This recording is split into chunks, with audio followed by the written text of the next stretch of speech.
This is the 13th hole at Augusta National Golf Club, and to reach it, you have to hit a series of shots around the corner from the tee. One to get down the fairway, and a few more to get around the corner and onto the green. But not if you're Bubba Watson. Bubba Watson with a driver. At the 2014 Masters tournament, he did something remarkable. His drive sliced left and into the woods, looking like a huge mistake. Oh, he's looking anxiously. Until the announcers realized what Bubba was up to. And, That ball flew far enough to go over the trees and land right in front of the green. oh my word.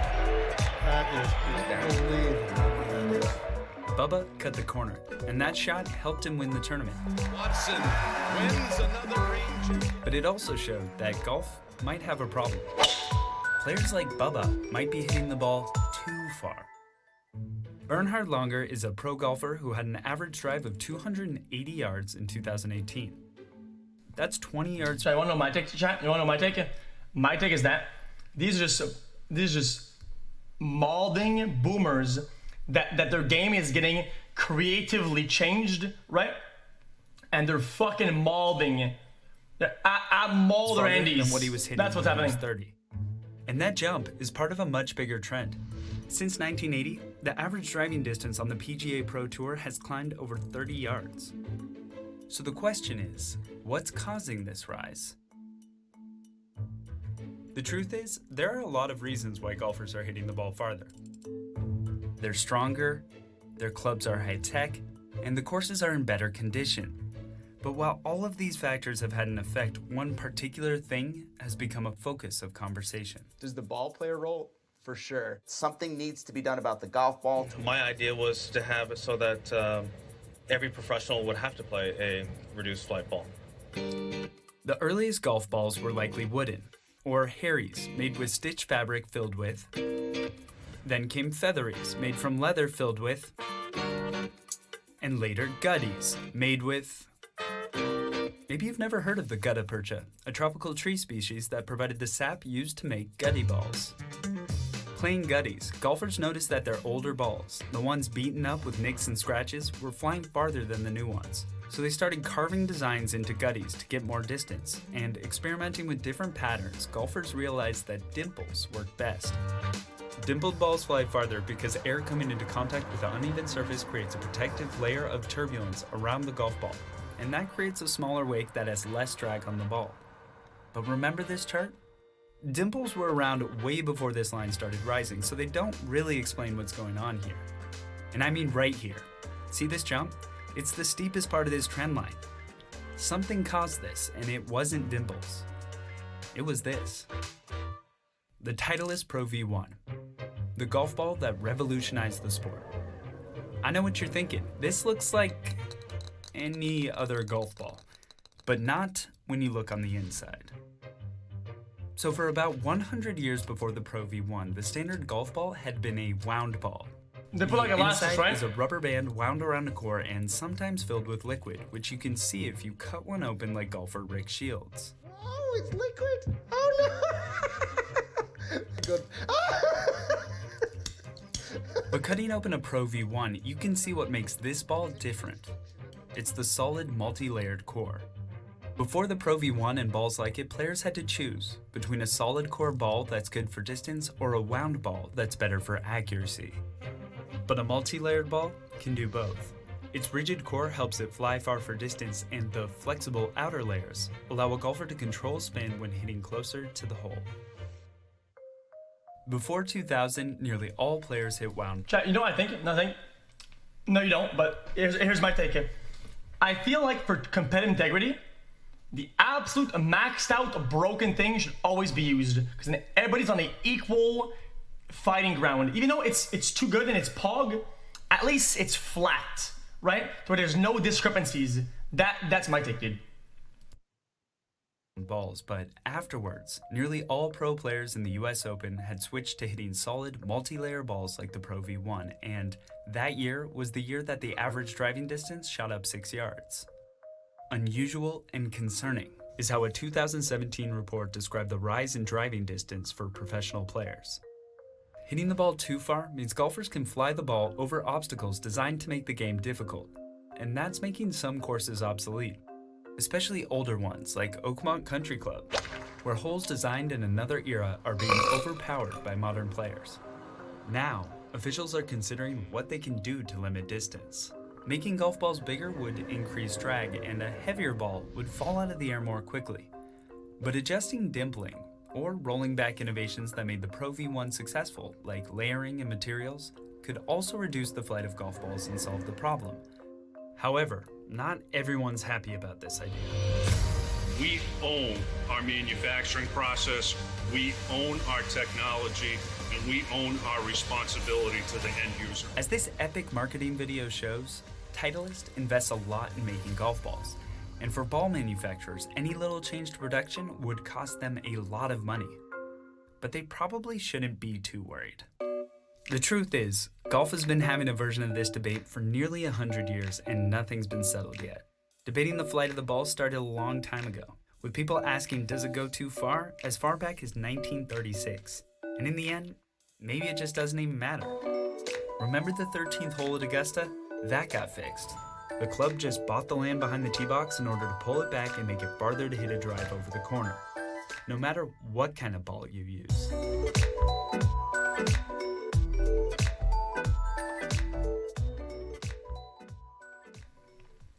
So the players are too good, so they changed the map. Wow, man, really innovative, dude. Yeah, I know, chat. I don't know shit about golf, okay? I don't know anything about this shit, but a lot of times I feel like if you apply some of these concepts that they do in real sports, dude, to like games, right? It's just fucking, it's stupid. It doesn't make sense. It's just stupid.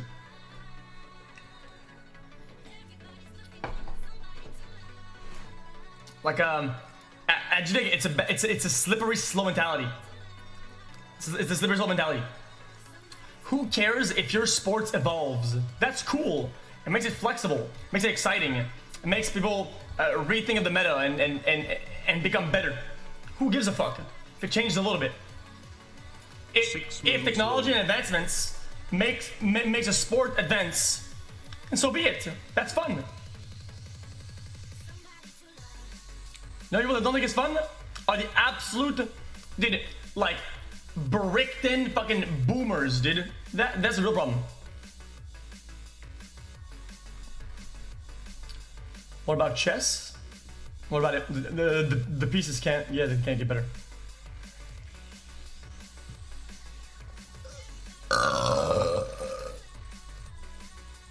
Fuck you. Why fuck me? 9 months xQc.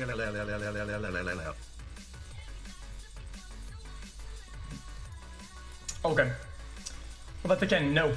Fuck, man. Guys, listen. I'm done. Okay, I'm done. I'm done. Okay.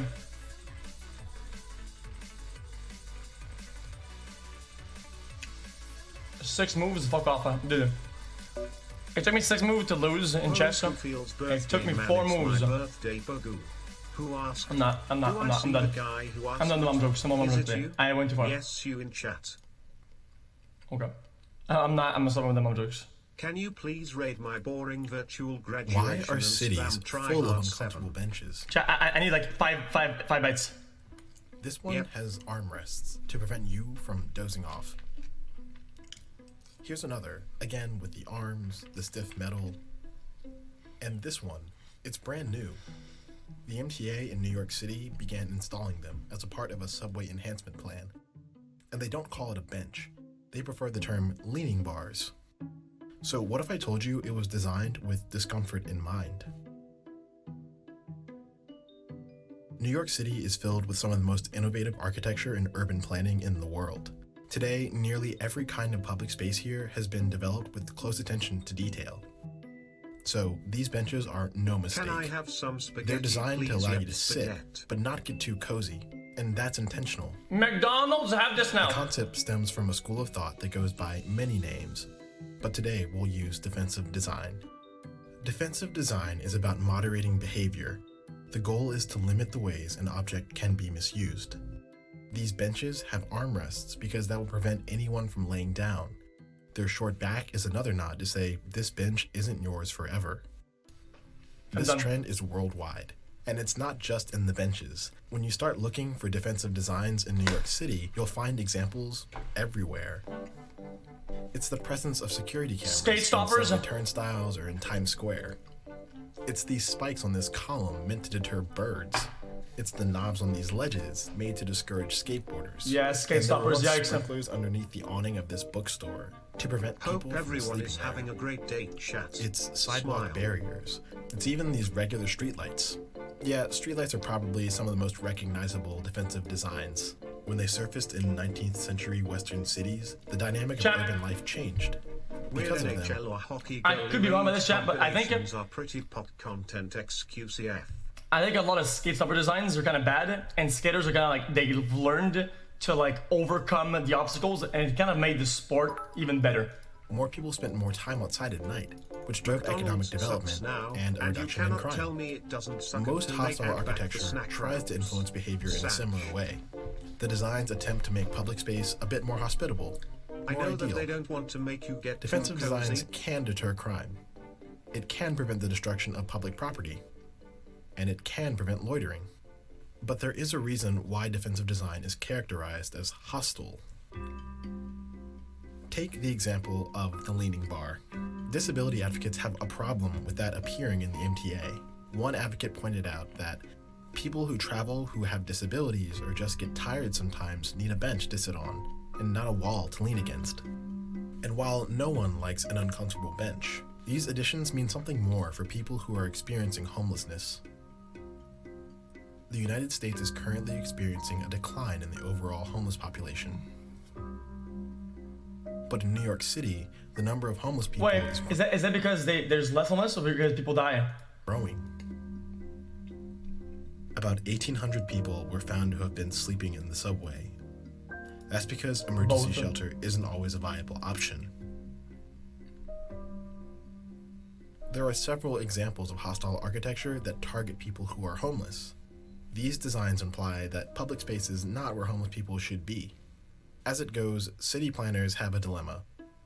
How do they design inclusive cities? As for the Enhanced Subway Initiative, the MTA's mock designs highlight new USB ports and electronic signage in stations. But you won't find any press materials highlighting this uncomfortable bench. Excuse me, the leaning bar. That's because it makes for an uncomfortable discussion about who we design public space for and who gets left out. Okay, I have mixed feelings about this video.